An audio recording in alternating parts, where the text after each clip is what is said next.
दोस्तों स्वागत है आप सभी का बीएससी एंड एनएससी अड्डा में। उम्मीद करता हूं कि आप सभी लोगों की ट्रेडिंग अच्छी चल रही होगी। जिस तरह से हमारे स्टॉक्स अपने टारगेट्स को अचीव कर रहे हैं, तो दोस्तों उम्मीद तो मैं यही कर सकता हूं कि आप सभी लोग प्रॉफिट बुक कर रहे होंगे। लेकिन अगर कोई है जिसका स्टॉप लॉस हिट हो रहा है या फिर वो टाइम रहते प्रॉफिट नहीं बुक कर पा रहा है, तो दोस्तों आप कोशिश करिए टाइम से एंट्री लेने की और टाइम पे एग्जिट करने की। अगर आप टाइम पे एंट्री नहीं ले पा रहे हैं, किसी कारणवश छूट जाता है, तो दोस्तों ज़बरदस्ती एंट्री मत लीजिए। आपको स्टॉक में कहीं पर भी ऐसा नहीं कि एंट्री लेना है और कहीं पर भी आपको ऐसा नहीं रखना है कि एग्जिट हो जाना है। प्रॉपर स्ट्रेटेजी के साथ ट्रेड डालिए। आपको पहले से पता होना चाहिए कि इस स्टॉक में यहाँ पर मैं एंट्री लूँगा और यहाँ पर मैं एग्जिट करूँगा, या फिर मैं आप इसके बाद अपने स्टॉप लॉस को ट्रेल करता रहूँगा। यानी कि इस टारगेट के बाद स्टॉक जितना ऊपर जाएगा या जितना नीचे जाएगा, मैं उसके बाद अपने स्टॉप लॉस को ट्रेल करता रहूँगा और अपने मिनिमम प्रॉफिट को ज़रूर ही बुक कर लूँगा। ऐसी गलती कई बार हो जाती है दोस्तों कि आपकी ट्रेड प्रॉफिट में होती है और आप अपने प्रॉफिट को बुक नहीं करते हैं और एंड ऑफ द डे आप उसी स्टॉक में, उसी ट्रेड में लॉस लेकर बाहर निकलते हैं। तो कोशिश यही करिए कम प्रॉफिट हो, रोज़ हो और लगातार हो। इस चीज़ को आप अपने दिमाग पे ज़रूर रखिएगा। तो दोस्तों आइए शुरू करते हैं इस वीडियो को और देखते हैं कि आज के जो हमारी इंट्राडे की ट्रेड्स थी उन्होंने कैसा परफॉर्म किया, और उसके बाद देखेंगे कि कल के लिए किस स्टॉक को चुना है। आज का हमारा पहला स्टॉक था एसबीआई का। इसे बाय करना था 606 पर, शॉर्ट सेल करना था 597 पर। अब जैसा कि आप अपनी स्क्रीन पर देख पा रहे हैं दोस्तों, यह स्टॉक ओपन हुआ था 603.95 पर और उसके बाद से ही यह स्टॉक नीचे गिरा और इसने लो मारा 591.65 का। तो दोस्तों इस तरह से इस स्टॉक ने अपने शॉर्ट सेल साइड के पहले टारगेट को बहुत ही अच्छे से अचीव किया और लगभग अपने टारगेट 2 को भी अचीव कर लिया। तो दोस्तों उम्मीद करता हूं कि इस स्टॉक में जिसने भी ट्रेड डाला होगा उसने निश्चित तौर पर ही अच्छा प्रॉफिट बुक किया होगा और आपको इस स्टॉक में बाय करने का मौका नहीं मिला होगा, क्योंकि यह स्टॉक 606 तक नहीं गया था। और आज की हमारी दूसरी ट्रेड थी Jindal steel and power limited में। इसे बाय करना था 508 पर, पहला टारगेट 511, दूसरा टारगेट 516 का।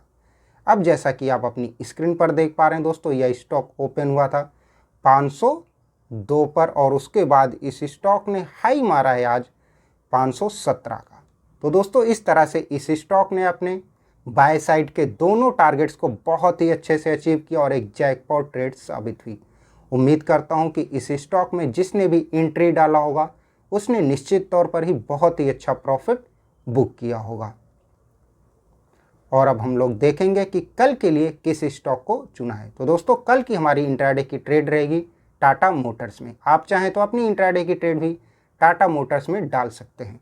इसे बाय किया जा सकता है 438 पर, पहला टारगेट 442, दूसरा टारगेट 446 का। अगर यही नीचे गिरता है तो आप इसे शॉर्ट सेल कर सकते हैं 429 पर, पहला टारगेट 426, दूसरा टारगेट 421 का। और दोस्तों इस स्टॉक में स्टॉप लॉस रहेगा 4 पॉइंट का। तो कल की हमारी इंट्राडे की trade Tata Motors buy 438, short sell 429 and the stop loss is 4 point. तो दोस्तों बहुत ही अच्छे से ट्रेड डालिए। इंट्राडे ट्रेडिंग रूल्स को जरूर फॉलो करिए। मिनिमम प्रॉफिट सबसे पहले बुक कर लीजिए, स्टॉप लॉस को जरूर लगाइए और उसके बाद अपने स्टॉप लॉस को ट्रेल करते रहिए। ओवर ट्रेडिंग मत करिएगा।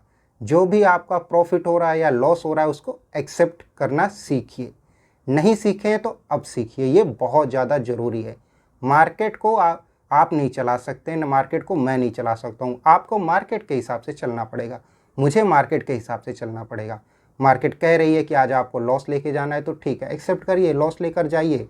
हर रोज़ दोस्तों सारे टारगेट्स नहीं अचीव हो सकते हैं, इस चीज़ को आप अपने दिमाग में रखिए। कभी लॉस होगा तो कभी प्रॉफिट होगा, इस चीज़ को आपको एक्सेप्ट करना पड़ेगा।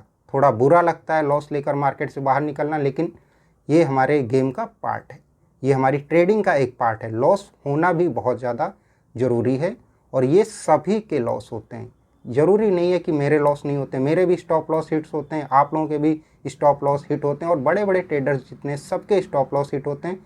बस वहाँ पे आपको मैनेजमेंट ये करना है कि आपका स्टॉप लॉस स्टिक होना चाहिए। कि अगर आपने सोच के रखा है कि स्टॉप लॉस 4 पॉइंट का है तो उस ट्रेड में आपका 4 पॉइंट से ज़्यादा स्टॉप लॉस नहीं हिट होना चाहिए। ऐसी गलती कई बार लोग करते हैं कि स्टॉप लॉस 4 पॉइंट का था और वो 10 पॉइंट्स तक वेट करते रहते हैं, यानी जस्ट डबल डिजिट तक। उनको 4 रुपये का स्टॉप लॉस बोला गया, उन्होंने 10 रुपये तक वेट किया कि अब मार्केट ऊपर आएगी, अब आएगी, इस कैंडल के बाद, इस कैंडल के बाद। इतना मत सोचिए दोस्तों। स्टॉप लॉस हिट हो रहा है तो आप मार्केट से बाहर हो जाइए। हो सकता है दोस्तों उस दिन जिस दिन आपने सोचा कि अब मार्केट यहाँ से ऊपर आ जाएगी, हो सकता है उस दिन आ जाए एक्चुअल में, और आपकी जो ट्रेड थी वो स्टॉप लॉस हिट होने के बजाय वो टारगेट अचीव हो जाए। लेकिन दोस्तों ऐसा हर बार नहीं होगा। 10 में से ये कहीं 1, 2 बार, 3 बार होगा, और बाकी टाइम 8 से 9 बार, 7 बार वो मार्केट जहाँ स्टॉप लॉस था उसके बाद काफ़ी ज़्यादा नीचे गिर जाएगी। तो इस चीज़ को समझिए और प्रॉपर ट्रेडर बनिए। सट्टेबाज, गैम्बलर नहीं बनना है। तो ट्रेडर बनना है, सट्टेबाज नहीं बनना है। तो दोस्तों इस वीडियो में बस इतना ही। अब कल फिर से आप लोगों से मुलाकात होगी इसी समय पर। तो दोस्तों अगर वीडियो अच्छा लगा हो तो लाइक ज़रूर कर दें, और अगर अभी तक आपने इस चैनल को सब्सक्राइब नहीं किया तो चैनल को तुरंत ही सब्सक्राइब कर दें।